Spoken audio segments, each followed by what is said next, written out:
বানিয়ে ফেলছি দেখো ধনেপাতার চাটনি। তার জন্য দেখো বাবা বাজার থেকে কত ধনেপাতা নিয়ে চলেছে। এই ধনেপাতাগুলোকে আমি জল দিয়ে ভালো করে ধুয়ে নর্মাল কিন্তু শুকোতে একটু দিয়ে দিয়েছি। হালকা হালকা জল কিন্তু দেখো এর থেকে ঝরে গেছে। বন্ধুরা গ্যাসে আমি কিন্তু কড়াই বসিয়ে নিয়েছি আর এই গ্যাসটাকে অন করে দিলাম। এবারে আমি কি করব দেখো, এই যে ধনেপাতাগুলো রয়েছে না, এই শুকনো কড়াইয়ের মধ্যেই আমি এই ধনেপাতাগুলোকে দিয়ে হালকা নাড়াচাড়া করে নেবো যতক্ষণ না এই এক্সেস জল যেটা রয়েছে সেটা যতক্ষণ না শুকিয়ে যায়, ততক্ষণ অবধি এটাকে আমাকে নাড়াচাড়া করে নিতে হবে। দেখো বন্ধুরা আমার জল শুকানো হয়ে গেছে। জল শুকানোর পর দেখো ধনেপাতাটা ঠিক কতটুকুনি কোয়ান্টিটিতে এসে দাঁড়িয়েছে।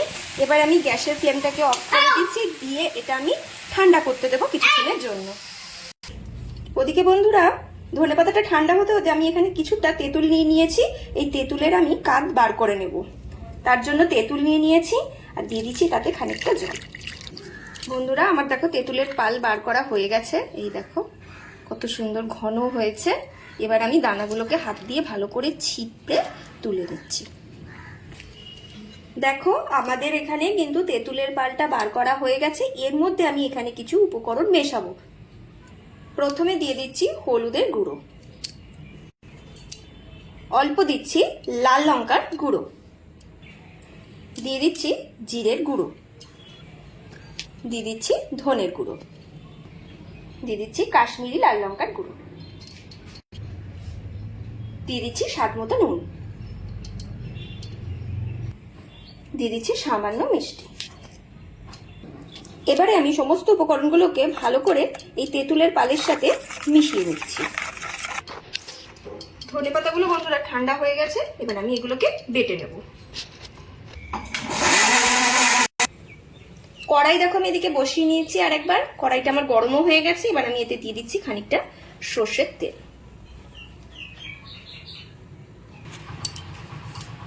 তেল আমার কিন্তু গরম হয়ে গেছে। এবার আমি এতে দিয়ে দিচ্ছি কিছুটা শুকনো লঙ্কা। আমি এখানে আধখানা করে নিয়েছি শুকনো লঙ্কাগুলোকে, এগুলো তেলের মধ্যে দিয়ে দিলাম। এবারে দিয়ে দিচ্ছি খানিকটা পাঁচফোড়ন। এবারে দিয়ে দিচ্ছি একটু সাদা সর্ষে।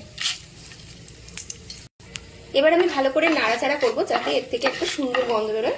আর অবশ্যই বন্ধুরা তোমরা যখন এটা রান্না করবে গ্যাসের ফ্লেমটা কিন্তু একদম লো রাখবে, নাহলে কিন্তু এই সর্ষে পাঁচফোড়ন শুকনো লঙ্কা সব কিন্তু পুড়ে যাবে। এবার আমি এখানে অ্যাড করছি পাতলা করে কেটে রাখা প্রায় একটা মতন গোটা রসুন। এবার আমরা ভালো করে এটাকে ভেজে নেব।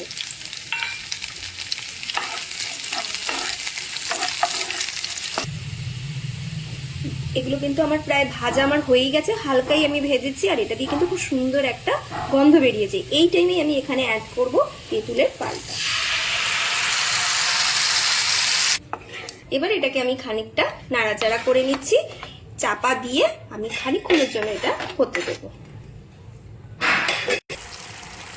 আমার কিন্তু অনেকটাই তেল রিলিজ হয়ে গেছে। এই অবস্থাতে আমি যে বেটে রেখেছিলাম যে ধনেপাতাটা, এটা এবার এখানে দিয়ে দিচ্ছি। এবারে ধনেপাতাটা দিয়ে এটা ভালো করে আমি এইটার সাথে মিশিয়ে নিচ্ছি, গ্রেভিটার সাথে মিশিয়ে নিচ্ছি এইভাবে। দেখো আমার কালারটাও চেঞ্জ হয়ে গেছে, কত সুন্দর দেখতে লাগছে, কতটা ঘন হয়েছে।